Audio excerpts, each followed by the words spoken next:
Bismillahirrahmanirrahim. Assalamualaikum warahmatullahi wabarakatuh. Halo teman-teman, apa kabar teman-teman? Semoga teman-teman dalam keadaan sehat. Amin ya rabbal alamin. Berjumpa kembali dengan Pak Raihan dalam pelajaran SKI, Sejarah Kebudayaan Islam. Teman-teman, kita akan melanjutkan materi peristiwa kerasulan Nabi Muhammad SAW. Materinya ada di halaman 110 sampai 111. Oke teman-teman, kita lanjutkan. Teman-teman, yang pertama adalah kita akan bercerita tentang Muhammad bertafakur.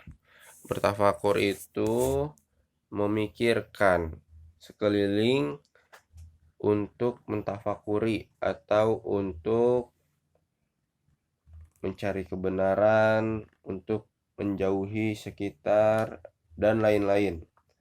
Kalau yang dimaksud dengan bertafakur Nabi Muhammad yaitu untuk memikirkan jalan keluar agar kaumnya tidak lagi menyembah berhala.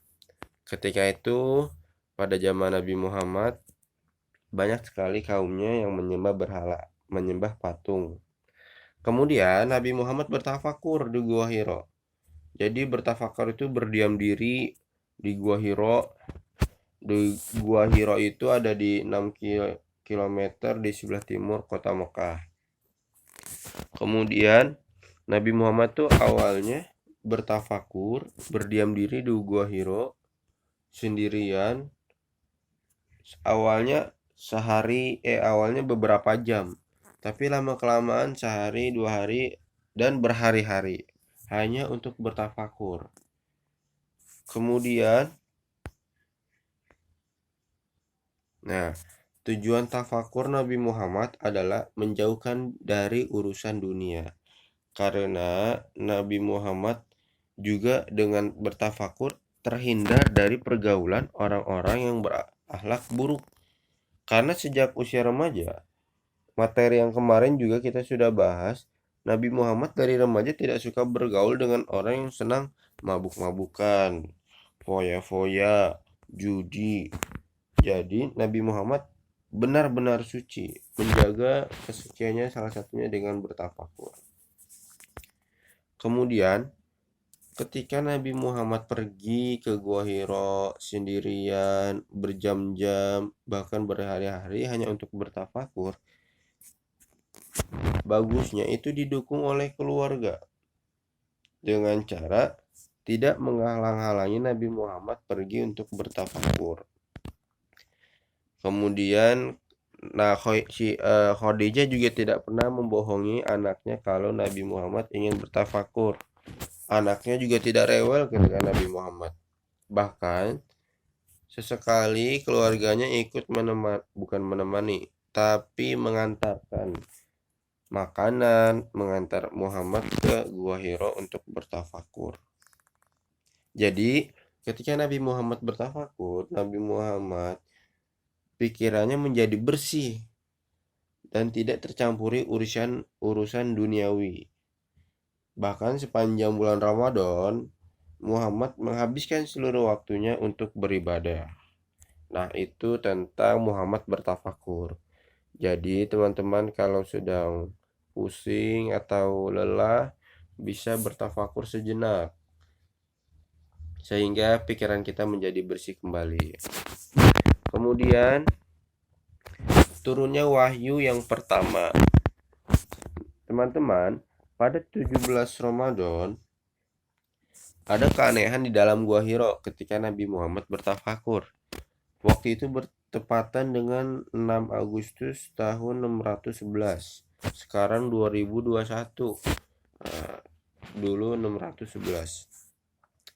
Kemudian Nabi Muhammad melihat cahaya terang benderang memenuhi gua itu. Kemudian muncul malaikat Jibril.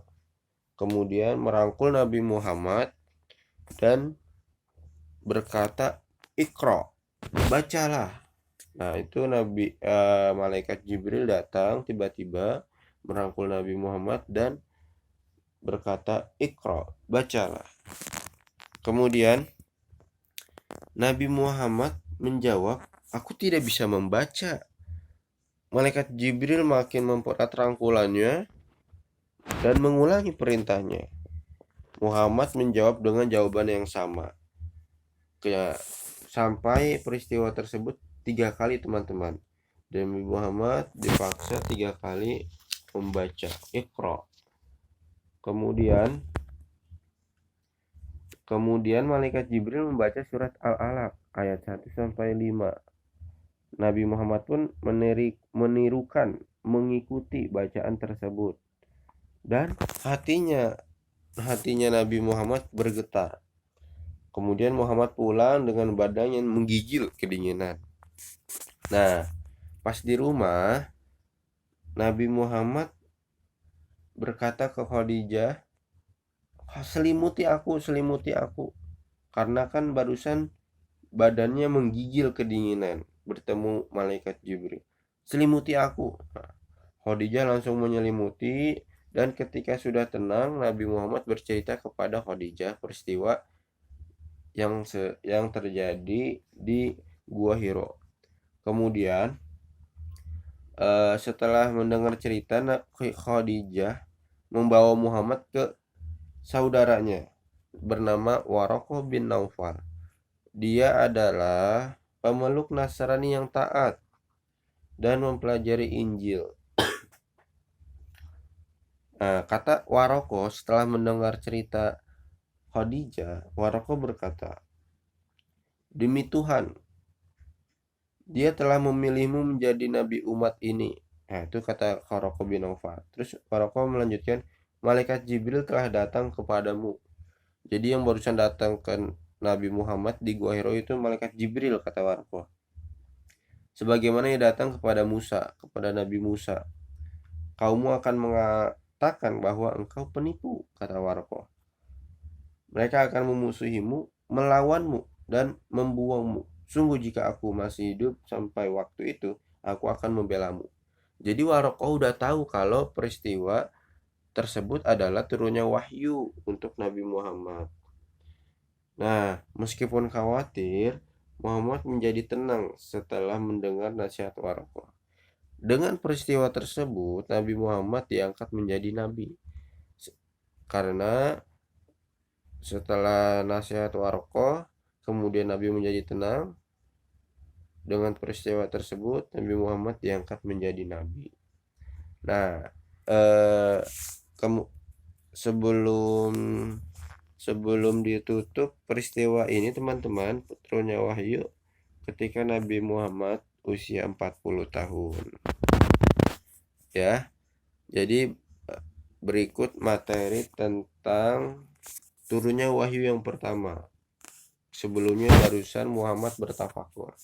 Nah, kita sudah mempelajari materi peristiwa kerasulan Nabi Muhammad SAW. Teman-teman, untuk latihannya, teman-teman silakan cerita ulang.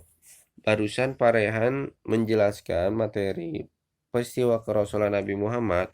Teman-teman juga bercerita yang lebih menarik, lebih kreatif. Cerita ulang materi barusan menggunakan voice note VN. Durasinya atau waktu ceritanya sekitar 2 menit. Jadi tujuannya biar teman-teman juga bisa melatih berbicara, memahami materi. Dengan begitu Paren bisa tahu, teman-teman bisa paham materi barusan yang Paren jelaskan. Oke, demikian teman-teman materi peristiwa kerasulan Nabi Muhammad SAW. Semoga teman-teman paham dan bisa bermanfaat, bisa meningkatkan